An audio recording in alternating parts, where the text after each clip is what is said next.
আসসালামু আলাইকুম রহমতুল্লাহি ওবরকাতুহু। সম্মানিত দর্শক, আমাদের জাতির উপর ক্যান্সার রূপে রোহিঙ্গা শরণার্থীরা পুরো দেশ জাতির রক্তকে যেভাবে চুষে খাচ্ছে, তার চাইতে ভয়াবহ খবর হলো যে ওই অঞ্চলকে কেন্দ্র করে অর্থাৎ কক্সবাজার, উখিয়া, রাঙামাটি, পার্বত্য চট্টগ্রাম, খাগড়াছড়ি, বান্দরবন এই এলাকাকে কেন্দ্র করে নতুন একটি খ্রিস্টান রাষ্ট্র গঠন করার চক্রান্ত হচ্ছে বহুদিন ধরে। সেখানে স্বাধীন জুমল্যান্ড নামে একটি রাষ্ট্র গঠন হবে। সেই রাষ্ট্রের সংবিধান রচনা করে ব্যাংকক থেকে, ফিলিপাইন থেকে এই বিদ্রোহীরা সেখানে তাদের কর্মকাণ্ড চালিয়ে যাচ্ছে এবং তাদের প্রচুর অস্ত্রধারী সদস্য আমাদের পার্বত্য অঞ্চলের গহীন অরণ্যে ওখানকার আদিবাসীদের জীবন তছনছ করে ছেড়ে দিচ্ছে। তো সেই ঘটনার সঙ্গে আবার অতি সম্প্রতি যুক্ত হয়েছে মায়ানমারের আরাকান আর্মির বিজয়। আরাকান আর্মি এমনিই আমাদের বাংলাদেশের পাহাড়ি অঞ্চল ব্যবহার করেছে যুদ্ধ করার জন্য দীর্ঘদিন ধরে, এবং বাংলাদেশের মাটিতে তাদের হাজার হাজার পেইড সেনা ছিল। আমি আজ থেকে ৪-৫ বছর আগে বান্দরবনে গিয়েছিলাম। সেখানে থানচি উপজেলার যে গহীন অরণ্য, বিশাল এলাকা, সেখানে প্রশাসন বলতে যা কিছু বলতে আর সেখানে আরাকান আর্মিদের কাছে অনেকটা জিম্মি ছিল ৪-৫ বছর আগে। এবং ওখানকার স্থানীয় কিছু নেতা আমাকে বলেছিলেন যে এখানে যারা আরাকান আর্মির সদস্য তারা বেশিরভাগই বাংলাদেশি আদিবাসী, এবং তাদেরকে অস্ত্র এবং প্রতি মাসে ৫,০০০ থেকে ১০,০০০ টাকা করে আরাকান আর্মি বেতন দিয়ে পোষেন। এখন তাদের বক্তব্য হলো যে এই কাজটি যদি সেনাবাহিনী করতেন, এই আদিবাসীদেরকে তারা যদি কাজে লাগাতে পারতেন, তাহলে এখানে আরাকান আর্মি ঢুকতে পারত না। তো বাংলাদেশের মাটিকে ব্যবহার করে সেই আরাকান আর্মি এখন এতটা শক্তিশালী হয়ে পড়েছে যে তারা পুরো সেই যে রাখাইন রাজ্য এটি তারা দখল করে ফেলেছে মিয়ানমারের সেনাবাহিনীকে পরাজিত করে। এবং এখন তারা ওই বাংলাদেশের মধ্যে তাদের যে আবাসস্থল রয়েছে সেটার উপর তারা কর্তৃত্ব দেখাচ্ছে, এবং বাঙালিদের সঙ্গে তারা যে বিমাতাসুলভ আচরণ করছে, সেই বিমাতাসুলভ আচরণের ফলে আরাকান আর্মি যে কোনো সময় বাংলাদেশ সীমান্তে আক্রমণ চালাতে পারে। ইতিমধ্যে তারা অনেক বাংলাদেশি জেলেদের ধরে নিয়ে গেছে, অনেক মালবাহী ট্রলার তারা ধরে নিয়ে গেছে এবং সীমান্তে রীতিমতো ত্রাসের রাজত্ব কায়েম করেছে। এই গেল একটা। এবং এটির পেছনে চীন থেকে শুরু করে পশ্চিমা রাষ্ট্ররা জড়িত। এই আরাকান আর্মির একটা ইকুয়েশন আমি বললাম। দ্বিতীয়ত হলো যে স্বাধীন জুমল্যান্ড যারা প্রতিষ্ঠা করতে চান পার্বত্য অঞ্চলে, তার আবার আরেকটি পক্ষ। তৃতীয় আরেকটি পক্ষ রয়েছে, সেটা হলো শান্তি বাহিনী। আবার চতুর্থ আরেকটি পক্ষ রয়েছে, শান্তি বাহিনীর বিরুদ্ধে আরেকটি পক্ষ, যেটি এই ইউনূস সরকার আসার পরে যে ব্যাংক লুটপাট করেছিল তারা। এইভাবে আমি ৪টি পক্ষের নাম বললাম। মূলত এখানে ৮ থেকে ১০টি সশস্ত্র গ্রুপ তারা পুরো পার্বত্য অঞ্চলকে উত্তাল করে রেখেছে। এর মধ্যে ১২ লাখ রোহিঙ্গা অফিসিয়ালি, কিন্তু আনঅফিসিয়ালি হবে কম করে হলে ১৫ লাখ। তারা বাংলাদেশ সীমান্তে ঘাঁটি গেড়েছে, এবং বিশ্বের যে সকল বড় বড় দেশ তারা দাতা সেজে এদেরকে লালন পালন করছেন এবং আমাদেরকে বাধ্য করছেন একটি তাদের যে জীবনযাত্রার একটি অংশ বহন করার জন্য। এবং শেখ হাসিনা যতদিন ছিলেন, আমরা যতটুকু জেনেছি যে কম করে হলো ৫০,০০০ কোটি টাকা এই রোহিঙ্গারা ঢোকার পর থেকে এ পর্যন্ত বাংলাদেশের এই দরিদ্র দেশের রাজকোষ থেকে তাদের পিছনে ব্যয় করা হয়েছে। এর বাইরে জাতিসংঘ দিচ্ছে, ইউরোপীয় ইউনিয়ন দিচ্ছে, আমেরিকা দিচ্ছে, আলাদা আলাদা দিচ্ছে, কিন্তু বড় অংশটা কিন্তু বাংলাদেশই দিচ্ছে। ডোনাল্ড ট্রাম্প ক্ষমতা আসার পর আগে যেখানে প্রতিজনের জন্য বরাদ্দ ছিল $20, এটিকে এখন $8 করে দেওয়া হয়েছে খাদ্য সহায়তা। তো বোঝার চেষ্টা করেন, 2.5 ভাগ কমিয়ে দেওয়া হয়েছে, যা দিয়ে তারা চলতে পারবে না। বাকিটা তারা বাংলাদেশ থেকে নেবে অথবা বাংলাদেশের বিরুদ্ধে তারা যুদ্ধ করবে। এই রোহিঙ্গা যে জাতিটি, এটা একটা যোদ্ধা জাতি, আর একই সঙ্গে এরা বজ্জাত বটে। এরা পরস্পর দ্বন্দ্ব সংঘাত করে, মারামারি করে, কাটাকাটি করে। এদের সঙ্গে আরাকান আর্মির সম্পর্ক ভালো নয়। এদের একটা অংশ, খুব ছোট একটি অংশ, তারা আরাকান আর্মির সঙ্গে, যারা এখন বিজয়ী, তাদের সঙ্গে যোগাযোগ রয়েছে, বাট বিরাট অংশটি এখনও তারা নেপিদোতে, অর্থাৎ মায়ানমার যে রাজধানী নেপিদোতে যে সামরিক সরকার রয়েছে তাদের সঙ্গে যোগাযোগ রক্ষা করছে।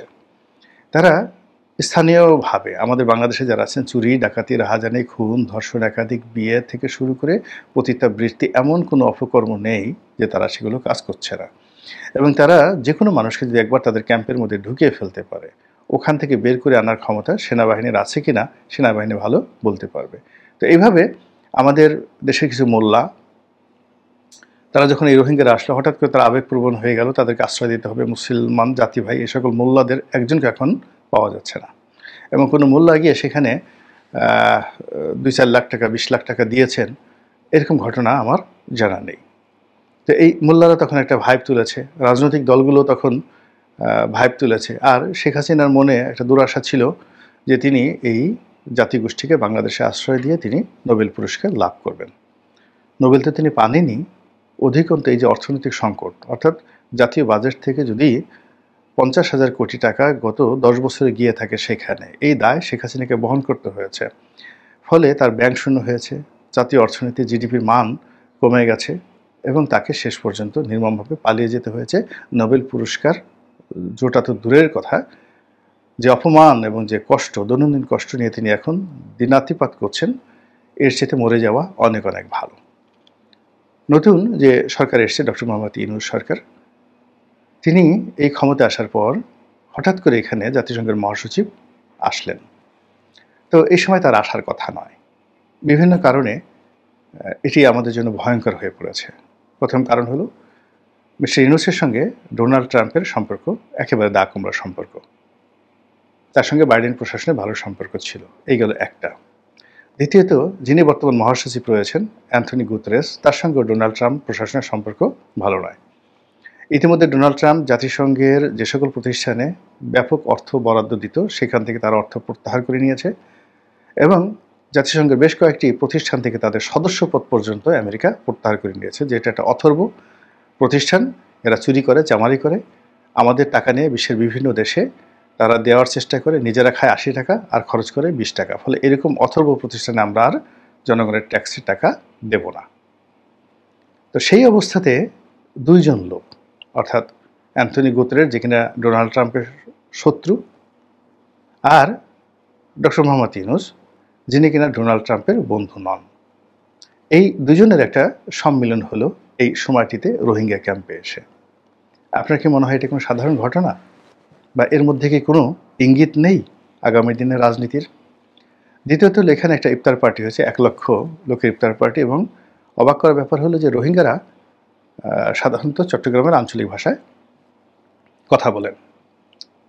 তো আঞ্চলিক ভাষায় কথা বলেন এবং চট্টগ্রামের যে ভাষাটি, এটি মূলত রোহিঙ্গাদের যে রাজা মহাকবি আলাউল যখন সেই রোহিঙ্গা রাজার সভাকবি ছিলেন সপ্তদশ শতাব্দীতে, তো তখন সেখান থেকে মূলত এই ভাষাটা প্রথম রচিত হয়। আজকের যে চট্টগ্রাম অঞ্চলের যে আঞ্চলিক ভাষা, ওটা বলা হয় তখন রোসাঙ্গ রাজসভা।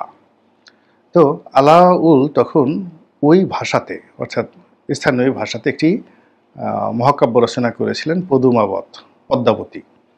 তো হিন্দি কবি মালিক মোহাম্মদ জায়েসি রচিত মহাকাব্য পদুমাবত, সেটির অনুবাদ করেছিলেন হিন্দি থেকে এই রোহিঙ্গাদের ভাষায়।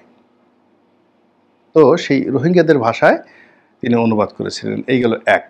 এবং সেটি নিয়ে কিন্তু অতি সম্প্রীতিতে বলিউডে একটি ব্লকবাস্টার সিনেমা হয়েছে। দীপিকা পাডুকোনকে নিয়ে, সম্রাট আলাউদ্দিন খিলজিকে উপলক্ষ করে পদ্মাবতী। তো আপনারা দেখে নেবেন সেই কাহিনীটি। এখন এই যে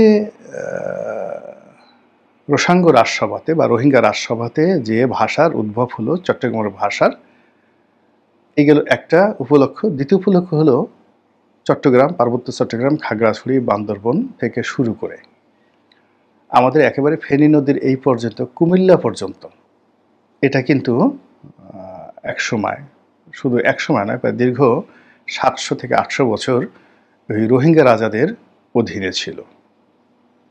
এটি এই চট্টগ্রাম স্বাধীন করা হয় শায়েস্তা খানের জমানাতে, কয়েকটি কারণে। প্রথম কারণটা হলো যে দিল্লিতে যখন সিংহাসন নিয়ে মারামারি হচ্ছিল তখন সম্রাট যে দারা শিকো তিনি বাংলাতে পালিয়ে এসেছিলেন এবং ঢাকার গভর্নর তাকে জায়গা না দেওয়ার কারণে তিনি প্রথমে সীমান্ত পাড়ি দিয়ে কুমিল্লাতে যান, ওখান থেকে চট্টগ্রামে যান এবং ওখান থেকে রোহিঙ্গা রাজসভায় যান। রোহিঙ্গা রাজা তাকে আশ্রয় দেওয়ার কথা বলে তাকে নেয়, কিন্তু তার সাথে বেইমানি করে। গভীর রাতে তাকে আক্রমণ করে মেরে ফেলে এবং মোগল রাজকন্যা অর্থাৎ দারা শিকোর কন্যাকে সেখানে ধর্ষণ করা হয়। এই খবর যখন আওরঙ্গজেবের কানে যায়, আওরঙ্গজেব ক্রোধে উন্মত্ত হয়ে যান এবং তিনি বাংলার যে পরবর্তী তার সময় যে গভর্নর ছিলেন শায়েস্তা খান তাকে নির্দেশ দেন তার মামা, আওরঙ্গজেবের মামা, যে এই অঞ্চল দখল করো। তখন এই প্রথম মুঘলরা বাংলাদেশে নৌবাহিনী তৈরি করে। এর আগে বাংলায় কোনো নৌবাহিনী ছিল না। এই নৌবাহিনী তৈরি করে এই নাফ নদী, তারপরে কক্সবাজার, উখিয়া, চট্টগ্রাম, কর্ণফুলী এই অঞ্চলে নৌযুদ্ধে এই মগ এবং রোহিঙ্গাদেরকে পরাজিত করে এই অঞ্চল সেন্ট্রাল গভর্নমেন্টের সাথে তারা একীভূত করে নেয়। তো এই ঘটনার আগে 800 বছর ধরে এই পুরো এলাকা তাদের ছিল। এখন আমরা তাদেরকে বলছি রোহিঙ্গা বাংলাদেশে আশ্রয় নিয়েছে, কিন্তু তারা কিন্তু বলছে যে 800 বছর ধরে এরা ছিল আমাদের দাস। চট্টগ্রাম আমাদের, কক্সবাজার আমাদের, উখিয়া আমাদের, টেকনাফ আমাদের, সেন্ট মার্টিন আমাদের। এটা কিন্তু তাদের ভাষা এবং তারা যেভাবে বসে আছে তারা এখান থেকে নড়ার কোনো লক্ষণ তাদের মধ্যে নেই। এখন এই যে 12 লাখ যারা নির্যাতিত, যারা যোদ্ধা, যারা সংঘাতপ্রিয়, সেই মানুষগুলো যদি সেই ইনসার্জেন্সি শুরু করে, সামরিক আক্রমণ শুরু করে, আমাদের অবস্থা কী হবে? আমরা 3-4 হাজার শান্তি বাহিনীর সাথে যুদ্ধ করতে শত শত বালতি পানি খেয়েছি। আর সেই জায়গাতে এই সময়টিতে এসে অ্যান্থনি গুতেরেস এবং ডক্টর মোহাম্মদ ইউনূস সেখানে গিয়েছেন এবং সেখানে গিয়ে আবার ডক্টর মোহাম্মদ ইউনূস সেই রোহিঙ্গাদের ভাষায়, চট্টগ্রামের আঞ্চলিক ভাষায় তিনি তাদের সাথে সুদীর্ঘ বক্তব্য দিয়েছেন, কথা বলেছেন। আপনারা কি এর মধ্যে কোনো হেতু খুঁজে পাচ্ছেন? কোনো আশঙ্কা নাকি কোনো সুসংবাদ? আমি শুধু কাহিনী বললাম, যা বোঝার আপনারাই বুঝে নেন। শুধু একটা কথা বলি যে ইন্দোনেশিয়ার একটি এলাকা, সেই এলাকা মানে ইন্দোনেশিয়া এক সময় একটা তাদের যে বিভিন্ন দ্বীপগুলো বিভিন্ন লোকের হাতে, মানে সাম্প্রদায়িক শক্তিদের হাতে ছিল। তো এর মধ্যে পূর্ব তিমুর নামক যে এলাকাটি, এটি ওখানে ফ্রান্স দীর্ঘদিন ধরে আধিপত্য বিস্তার করে রেখেছিল। তো এই পূর্ব তিমুরটিকে ইন্দোনেশিয়া থেকে আলাদা করে সেখানে একটি খ্রিস্টান রাষ্ট্র প্রতিষ্ঠা করেছে জাতিসংঘ এবং ইউরোপীয় ইউনিয়ন। এবং সেখানকার যিনি প্রধান অর্থাৎ পশ্চিমাদের দালাল মিস্টার গুসমাও, তাকে আবার নোবেল শান্তি পুরস্কার দেওয়া হয়েছে। আবার ডক্টর মোহাম্মদ ইউনূসের আবার তিনি খুব ঘনিষ্ঠ বন্ধু, তিনি আবার বাংলাদেশে এই গত কয়েক মাস আগে এসে বাংলাদেশে দেখা সাক্ষাৎ করে গেছেন ডক্টর ইউনূসের সঙ্গে। আমি শুধু তথ্য এবং উপাত্ত বললাম, বাকিটা আপনারা বুঝে নেন। আল্লাহ আমাদের সবাইকে বিপদ থেকে, আপদ থেকে, বালা থেকে, মুসিবত থেকে রক্ষা করুন, হেফাজত করুন। আসসালামু আলাইকুম ওয়া রাহমাতুল্লাহি ওয়া বারাকাতুহু।